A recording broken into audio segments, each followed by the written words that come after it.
What's up, everybody? This is the Neck Break Kid, Alex Ocean, and you're watching the Wrestling Paradox Podcast. Ladies and gentlemen, boys and girls, welcome back. Wrestling Paradox Podcast is in the building, and Chris, we're going to try and deliver it hot tonight, but we are coming off one of the most exciting weekends in South Florida wrestling entertainment with CCW running 3 gigantic shows, and boy, oh boy, was it an amazing weekend. Chris, did you have fun? I had a blast. Saturday, I had a blast. Bugs Moran almost lit the place on fire. Literally. Yes, Bugs Moran went a little out of control this weekend, but it's all in good fun. And unfortunately, he lost the Southeastern Championship title for CCW and lost his hair in the same essence. So we're not sure how much longer we're gonna have Bugs Moran around, but hopefully he sticks around as long as he can. First things first, this episode is brought to you by, like every other episode, M&J Ecological. You can call them right here, 305-697-2258. They will take care of everything for you. Make sure you guys like and subscribe to the YouTube channel and the Wrestling Paradox Podcast on Twitter at Paradox Pod. You can find us right there. And man, it's going to be a great weekend. And it was a great weekend last weekend. We have a great weekend this weekend with OCW coming up, No Limits 3. We have Carlito versus Cha-Cha Charlie for the OCW Championship. And that match is going to tear the house down. Chris, I'm excited for that match. I know you won't be there, but I'm going to be on commentary. It's going to be amazing. And the fact I get to call Carlito's match, Chris Masters' match, it's going to be just, this is a dream come true for me. Oh, shit on Cha-Cha Charlie. Who cares about him? So, no, I've called plenty of Cha-Cha matches and they're always fun. So one of the great things about CCW and OCW is not only do that they have a 24/7, 365 championship that they share, they also share something else. And that other thing that they share is one of the better senior officials that I've ever seen in independent wrestling. And he is our star tonight. And that, ladies and gentlemen, is none other than Jose Lucenella. Jose, welcome to the Paradox, my friend. Hey, man. Thank you for having me, brother. Yes, Jose, sir. Yes, sir. Jose. That was pretty Ladies and gentlemen, make sure you guys look up Jose on Facebook. He's all over there spreading everything about OCW, guys, keeping you guys up to date on everything that is coming up. This is going to be, again, an absolutely amazing show, and we have none other than Jose to thank for that. And Jose, I know you're a huge, super crazy fan, super fucking crazy. So I wore this shirt for you just tonight. awesome, brother. But that's not why we're here. We're here to talk about OCW upcoming event with No Limits 3. We are here to talk about your role in the backstage of OCW. And we're also here to talk about your role in CCW as the senior official. So those are 3 things that we really want to talk about tonight. And also we want to dive a little bit into how you got into your wrestling career and where it's taking you. And I think that's one of the most exciting rides, is because you have so much things going on that there's so many eyes on you. So that's something that we want to discuss tonight. All right. So the first question I want to ask is, who is Jose Lucenella and where did he come from and how did he find wrestling? I mean, born and raised in Illinois, just an old, country fields out there. That's all we have, cornfields. Parents are Hispanic, half Mexican, half Puerto Rican. So I got both mixes there. Fell in love with wrestling when I was 5 or 6 years old, going to Rosemont Horizon when we had the old classic WWF back in the day. And this from there was on, we used to go home and practice every night, me and my brother, my sister on the camera. And that's pretty much it with wrestling up there. All right. Well, now that you're behind the scenes of OCW and, you're that senior official with CCW, what is your family think now that you really grew into this dream and you brought it to life in, working for 2 huge, I would say South Florida and mid Florida companies? Yes. I mean, they're all happy because they've seen me since I was little. This is what I wanted to do, my dream, and it's awesome having CCW accept me and have me as their head referee down there. Great group of guys down there. Great company, promotion down South Florida. When It he is came an down amazing. here. Oh yes, absolutely. Neilio is an awesome guy. Dan, the rest of the guys in the back. So that's pretty cool to be traveling with them and making sure the matches go down.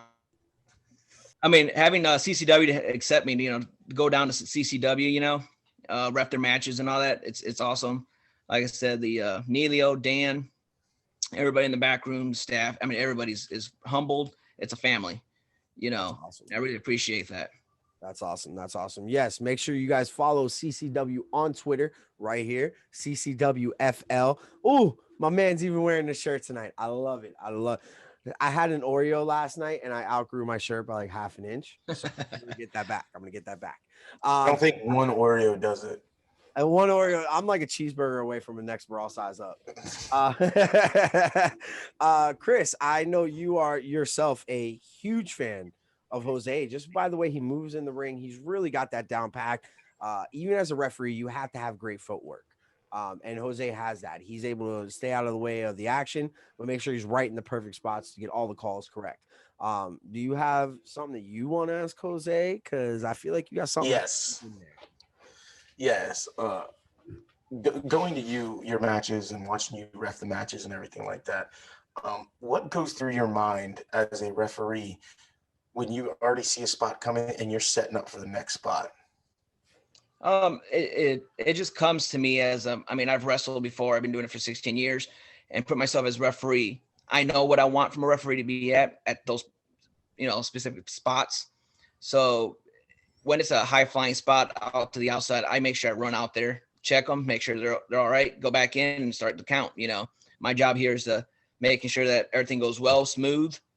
None of them are hurt and everybody's safe, and the winner's the winner and the loser's the loser.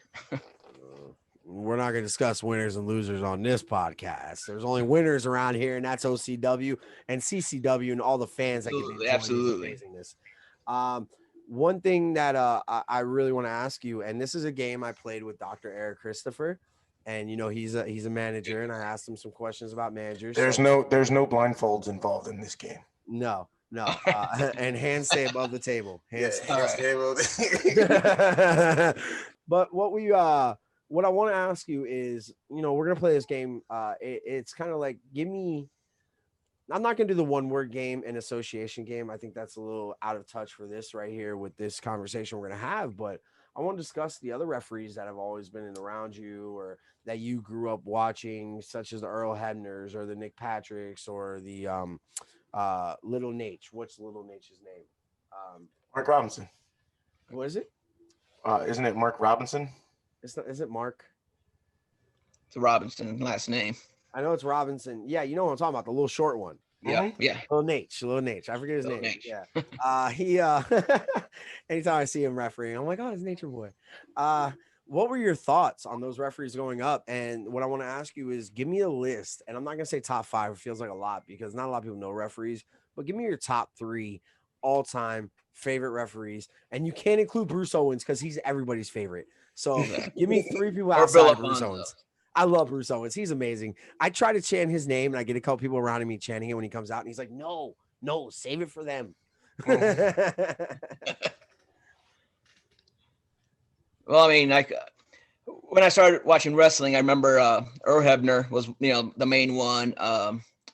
The other guy that was he was young. He died in a car accident back in the day, in the 80s. Then you had I forgot his name, Davey. I'm trying to remember his name now. See, that's the thing. You work a lot off faces when you see referees. A lot of names don't pop up unless some type of controversy is around them, such as Earl Hebner with the 97 Survivor Series. And Danny Davison. Nick Patrick with the fast count in WCW that everybody thought was a shoot, but it was actually a work. And all of WCW was a work. I'm not even going to – that's a whole nother podcast. And then, Earl Hebner in 97 was put in a weird position as a referee. And I wanted to ask you, what would you do if you were put in that position to kind of do like a double cross on someone that you promised you wouldn't? Well, it all goes up to the top guy, whoever's in charge of that company, you're working for them. if they ask you to do something, you go ahead and do it. So obviously, Earl Hebner was in a tight spot, but he went with his, whoever was paying him the big money, Mm-hmm. Mm-hmm. So for me, I was just, now he doesn't want to go and back. He's like, I hate that place. Keep your Hall of Fame. exactly.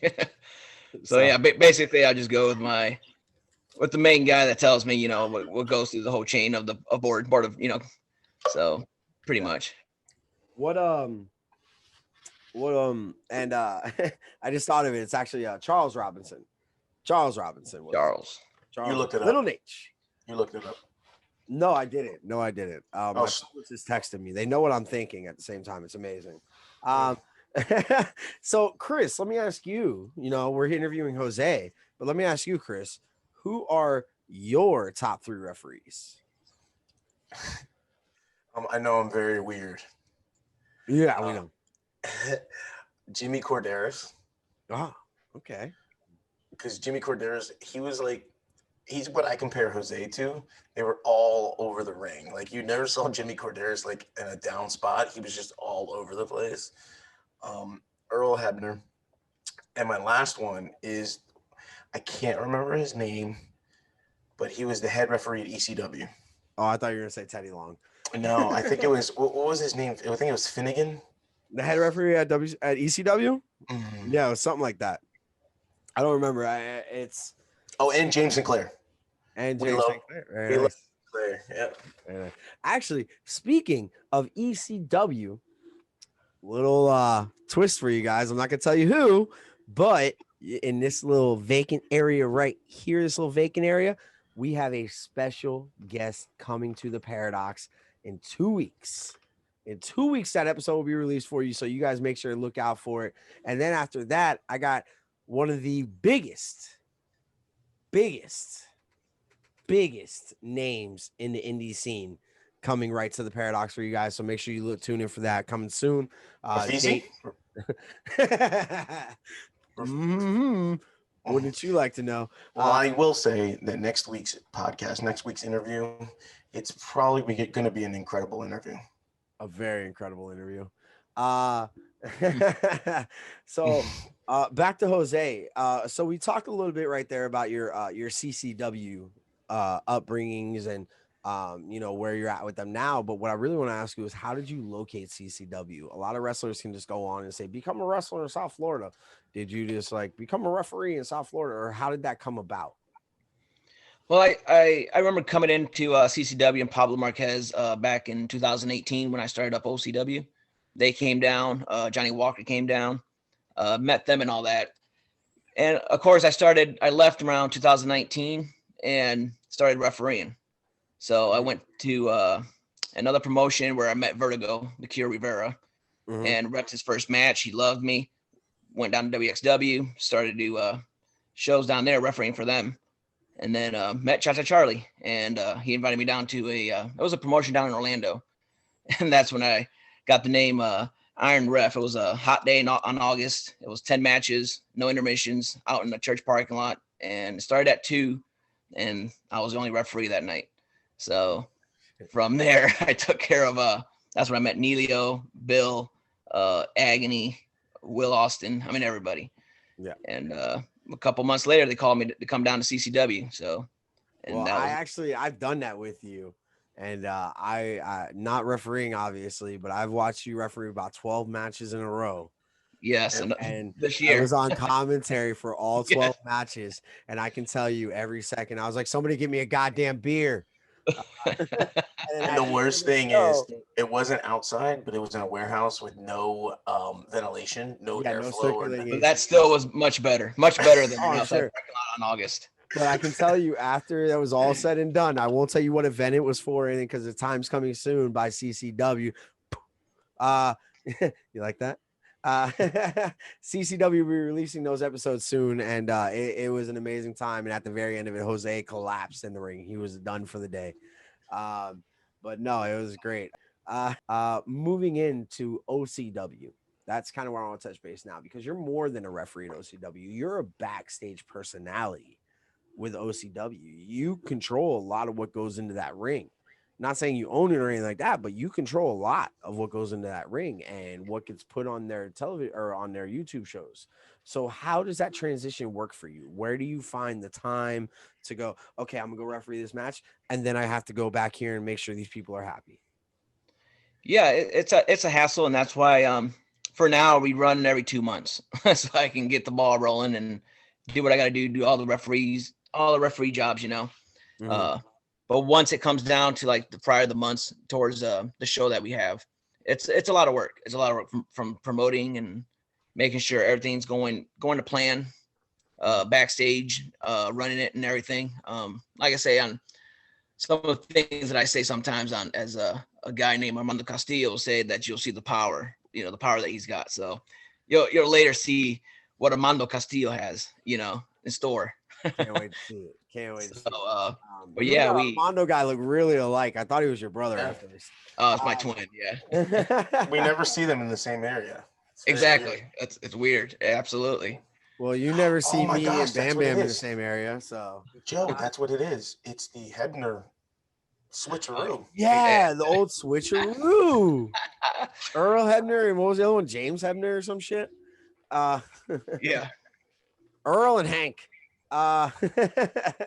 So, Chris, I want to get into you a little bit here, and I want to let you ask some questions for Mr. Lucenella, and so I'm gonna transition past the ball, so to say. Okay. So Jose, when you say you're a backstage personality in OCW, compare it to the day of when you're a ref down here in CCW. What goes through your mind? And I know obviously the ref is going to be the lax part, but is it along the same line, like nerves, making sure this goes right, this goes right, this goes right? Is it along the same lines like that? No, I put the ref is very relaxing, calming, just something normal for me. It comes normal. When it's time to run the show here at OCW, it's border. I mean, it's through the roof. It's, I gotta make sure everything's running right. From the lighting, the ring, the wrestlers are there. I mean, everything has to go planned. So, like this week, it's hectic, especially so. Every Friday I take off before the show to make sure everything's going right. So it's very hectic, very nervous. Oh, you want me to ask again? Ask again, baby girl. Oh, Mike, don't clip that. You're gonna have to because I just forgot my question. All right, so I'm gonna put it out there. Me, Joseph Anthony, a part of the Wrestling Paradox podcast. Yes, we started this podcast about 8-9 months ago, and this thing is blown up. We discussed it before on the Vic Arson episode. The first person we ever met was Vic Arson in the wrestling business, well, in the CCW business, and the first person I ever met was the fucking Rock. So I don't want to hear shit. But no, we met Vic Arson, and the CCW's helped us so much blow up, and to the point where actually I received a phone call one day from Jose asking if I can come up and do some commentary, live commentary in front of fans on ready to go, with a live stream. And at first I was a little taken back by it because I'm the podcast guy. So it was a little interesting. And I felt I didn't want to leave Chris out of anything, but Chris likes where he's at in this position and he likes doing the interviews, and that's where we're going to keep him and things like that, so, but I try to take him along the ride with me. So deep, personally from me, Jose, I have to say thank you because you gave me an outlet for wrestling that I've never had. And to actually brush shoulders with legends such as Bill Alfonso and Carlito and Chris Masters and Primo and Epico and all these huge names coming in, even the Cha-Cha Charlies, getting to brush shoulders with these guys has been one of the greatest parts of my life. My wife calls it my boyhood dream come true. And I'm like, goddamn right, I'm Shawn Michaels. But it's really cool, man, to, kind of really talk to you guys. And we become friends over time. Oh, absolutely. Oh, yes. I'll tell you how much I love you before we hang up, dude, every time. Exactly. Because everything you've done for me as a person has been amazing, personally and professionally, and I can't thank you enough for that. Thank you for being there, though. Yeah, 100%. You made that. Here's where I want to talk, okay? Because you got me sitting next to some schlub named Ian Quincy. But I respect Ian Quincy. So I want you to give us a little intel on who Ian Quincy is, and he's that voice of OCW. He's that veteran commentator. I kind of just came into the show, but I got to smell the guy for 3.5 hours. I might as well know something about him. So why don't you tell me what I should know about Ian Quincy? Ian Quincy, we started back in 2018. He was my manager, as I was Marcus Caliber. Great heel manager, the best. You know, through and through. I mean, we used to get that crowd going, and people would just boo us just because of the mouthpiece on that guy. And as you know, now he sits next to you. You see how great he is on commentary. Oh, he's amazing. He's so fun to work with. He takes his little jabs. He's a person everybody loves, and he's the face of the commentary. He takes his little jabs. He pokes you. He does. It ticked me off last time. Last time I was throwing my arm around him, but I was new, so I there did. you go. Now you know. I'm gonna hold my ground. Okay, I'm not gonna let any manager or anybody else in this business think they could put me down. Okay, give it back to them. There you go. Deliver my pizza, bitch. And so what we want to know is, with Ian Quincy, yes, he moved in that commentary role. What's been the fan reaction on the other side of that? Like people, wanting to hear him more and more, because I'm excited for this Saturday. I mean, actually, when this last show that you were in commentating with him, when they announced his name, I thought he was going to get booed, and everybody was just cheering him. They popped. So, they popped. So it's kind of like, oh, that's kind of weird. I think it's because Johnny Walker was sitting next to there, so they knew CCW guy was there. So exactly, there's a lot of fu Walker on the video. I was like, oh crap. And the great thing that a lot of people should know is this interview is actually being shot before OCW No Limits 3. This interview is being shot before. And I haven't asked Jose yet, but hopefully he can kind of dig into the match card a little bit and what we should expect and things like that. But the day that this interview airs is actually going to be 3 days after OCW No Limits 3. So we're not going to spoil anything for anybody. There's just kind of a little peek behind the curtain on Jose's life and who Jose is and why his wife calls the shots in the family. And that's not a jab. That's not a jab. He will tell you. Jose will tell you that that's what happens. Hey, that's not a shoot, Daddy. That's not a work. That's a shoot. And your wife has been behind you nonstop, and you guys have been a power couple, storming through the wrestling. And I'm not saying Triple H and Stephanie McMahon. I'm saying anything that anybody needs, any wrestler needs something, and you're in the ring and she's on the crowd, they can go to her and she can make it happen like that. And that's got to be an amazing feeling, whether that's OCW or CCW. She's in both locker rooms. She's kind of that house mom for all the wrestlers, which is really cool to see. What are your thoughts on your wife taking this journey with you and your children as well? I mean, you bring them on the road with you wherever you go. And how do you feel that your family is watching you succeed? Because that's what you're doing. You're succeeding in this business. Absolutely. The next level is there. Yeah, I mean, when I first started this, I mean, for the whole year of 2018, it was a struggle, because it's me on the phone all the time, and getting all the business stuff going on and wrestlers and talking. There's no time to sleep. It put a stress on the relationship. Now with me going down to CCW, traveling and bringing her with me, it's awesome for Neelio and Dan to let her, help out with the guys, take the gear back or ring the bell. I mean, work anywhere in the area, with CCW now and OCW, and it's come a long way. And now I see it that she's comfortable. She knows what she's doing. She's been to many promotions that she can tell which promotions need, what. Yeah, she help, knows where to be and where to help when that time comes, and that's exactly great to have. Definitely. There's somebody like that backstage at WWE. There's somebody like that backstage at AEW. They're the ones who make sure, okay, this is done, this is done, this is done. Vince is happy, or this is done, Tony's happy. So we need to make sure that Armando Castello stays happy. We need to make sure that Neelio stays happy. We need to make sure Dan stays happy, and that's what your wife does, and she's amazing at it. And the kids, and I said like the kids love it. The kids, it's like a big old family, so it's like they got a lot of uncles and a lot of aunts because they love every wrestler except for Agony when he puts his mask on. So if That's they the best misbehave, part when he I puts would his mask on. Agony go that way. but Wait, it's all, that's not his face? I thought that was his face. It's a word. yes. No, I do have a question. I remember my question. With you being a backstage personality with OCW, has there been any talks of, now this is a fan speaking, has there been any talks of having like a kind of like War Games-esque Fucking match? knew it was coming. I knew that question was coming, Lord. I swear to God, I knew it was coming. When's the War Games gonna happen? We need it. It's soon for sure. And all right, hold on now. Where, because one of my fan favorite, where does Controversial Inc. land in the War Games? Is that CCW side or OCW side? You'll see what happens. You'll be surprised.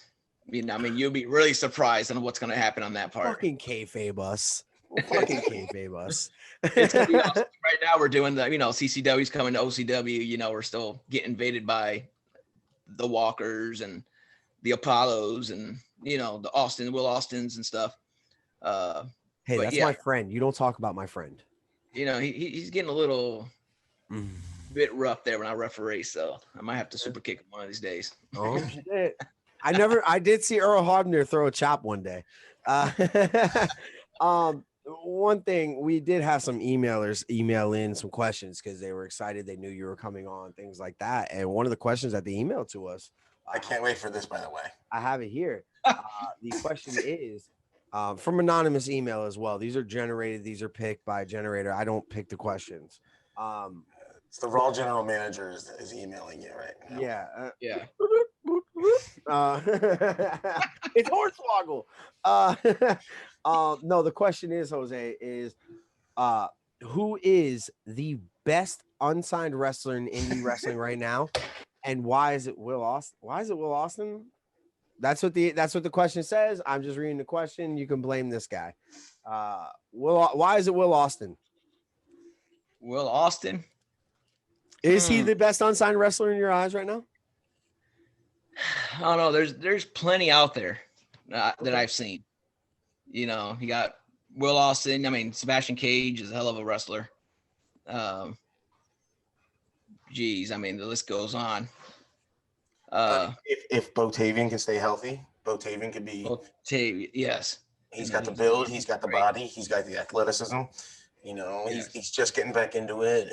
But his arm's a little jacked up. But he should be good. Oh yeah. He's a big mark for Botavian. Don't let that fucking fool you. When's my boy Juice coming to OCW? That's the real question. Okay. Juice is coming. I heard rumors that he'd be there this Saturday. So interesting enough. I'm not sure if he's part of CCW or OCW. So we're gonna have to see what he picks. We'll see where he lies. Maybe we can put some two shirts in front of him and see which one he picks up. Kind of like someone choosing their college. Yeah. I mean, shit, Chris, what do you got for this man? So now going back to this War Games. War Games. Done, I quit. Now, so you were talking about unsigned talent, and Will Austin was mentioned, and I believe you ref the match this past Saturday with him, Will Austin, Jake St. Patrick, and Sebastian Cage. We talked privately and candidly after the match, and was that one of the best three-way matches that you've ever refed? Absolutely, by far. Absolutely. It was incredible. I talked to Sebastian Cage afterwards, and I told him, it should have been a fatal four-way with me in it. This guy's a fucking mark for himself, man. Yeah. No one needs to cheer this for this guy. He marks himself out. I think it's a money mark, I think. Oh, yeah. It was no, but it was by far the one of the best matches I've refed. It was great. Yeah, there was no downtime in the match. It was just all up. And no disrespect to the Headbangers and Ariel Levy and Venetia's, but after coming off the triple threat, having that tag match right after that, the oxygen, the air was just pulled out of the building. Mhm. It And it's was. like the focus wasn't on the tag match. But there would have been no other match to put in that spot. To go against it. Correct. Yeah, it's Correct. I mean, from the word go, right when the bell rang, the two guys were in the ring, then Will Austin comes out, and it's just everyone's so confused, and it's just super kick, jump, dive, guardrail, and everything like that. No, I thought that was a great match. I actually I got caught I was a little upset because I got caught in the back talking to Juice during that match, and I was trying to get away from him for a second. But he is my favorite wrestler of all time, so I had to try and run away without being rude. But I did walk out and catch the Spanish Fly off the top rope, and let me tell you what, that fucking move rocked the ring. It was a great move. They set it up beautifully. It was delivered amazing. Everything about that move was great. So Now wait, I asked Jose earlier about like what goes to your mind when you go to the next spot and everything like that. What goes through your mind when you see them trying to attempt that? Like, oh shit. That's pretty much what it was. When they're climbing up there, I'm making sure they have their stance the right way and everything. Make sure they move slow, not let's get this in a hurry. Take your time. Yeah, no, Jake St. Patrick's left foot. I remember watching his left foot was like on the second rope, and he brought it up to the top rope, and I was like, oh my god, all six of them had their feet on top. It was ridiculous. Yeah, and you can see where Sebastian Cage kind of was about to fall and just held on the top rope, and I was like, oh, I'm like, this is gonna be horrible. But once they stood up there, I knew it was coming. It was a beautiful landing. And you never see you see Spanish flies on the top rope. You see double Spanish flies, but you don't see one landed perfectly. All three. Exactly. And all three of them landed with Will landing face down. It was like poetry in motion, like basically what it was. Yeah, absolutely. It was just beautiful, and to be the ref to see that right there in front of you, it was perfect. Well, actually, that was my second favorite move of the night.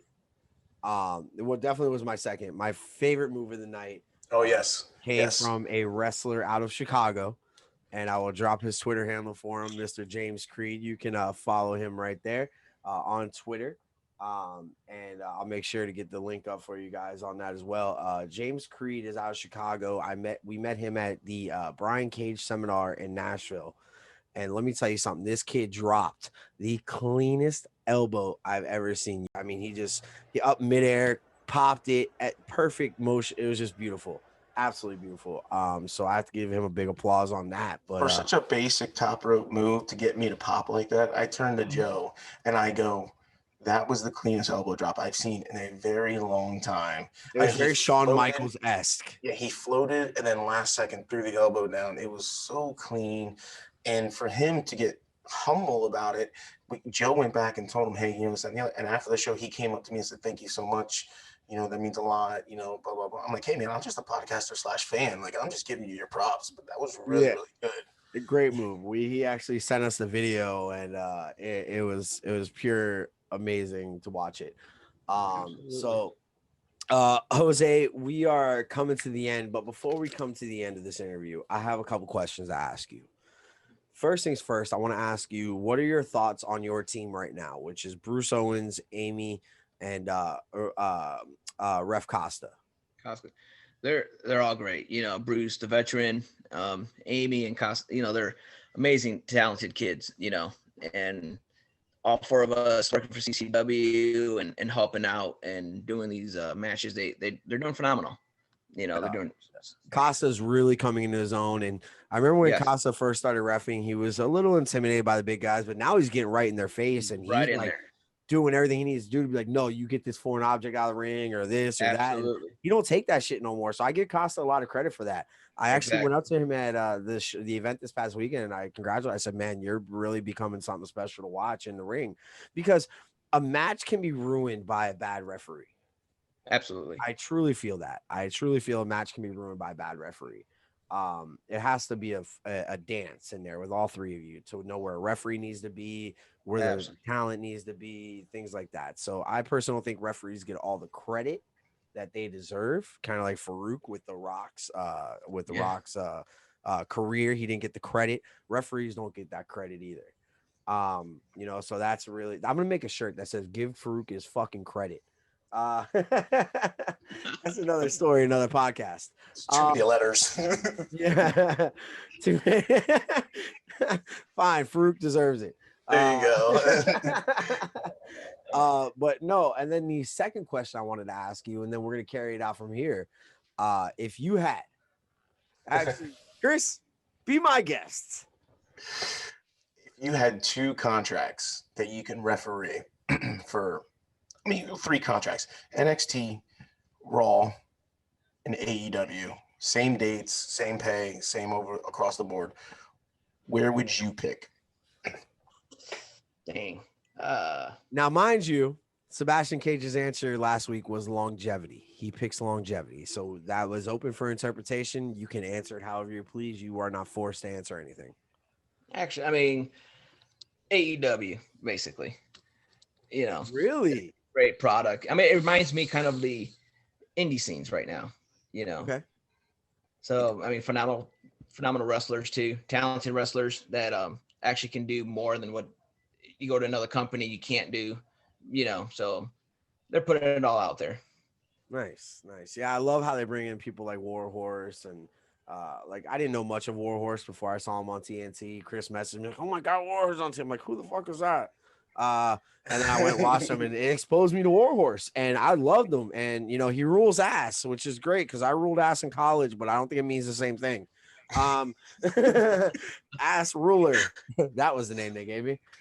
So you know, introducing your fans to newer talent is always a great thing you can do for the product. And even though I listen to Jim Cornette every day and he says it's absolutely fucking horrible, there are some things about AEW I truly enjoy. And the Pinnacle is one of them right now. So I think they're doing amazing. I don't watch AEW at the moment, but I have been catching clips of them and they've been so great. And it's actually drawn me back. And the Britt Baker and Thunder Rosa match was amazing. So absolutely, it's going to be some great things. And hopefully we get to see you. I don't well, care. I have one question. And it's going to piggyback off of yours. Motherfucker. You said you mentioned to Jose about AEW bringing up young talent and everything like that.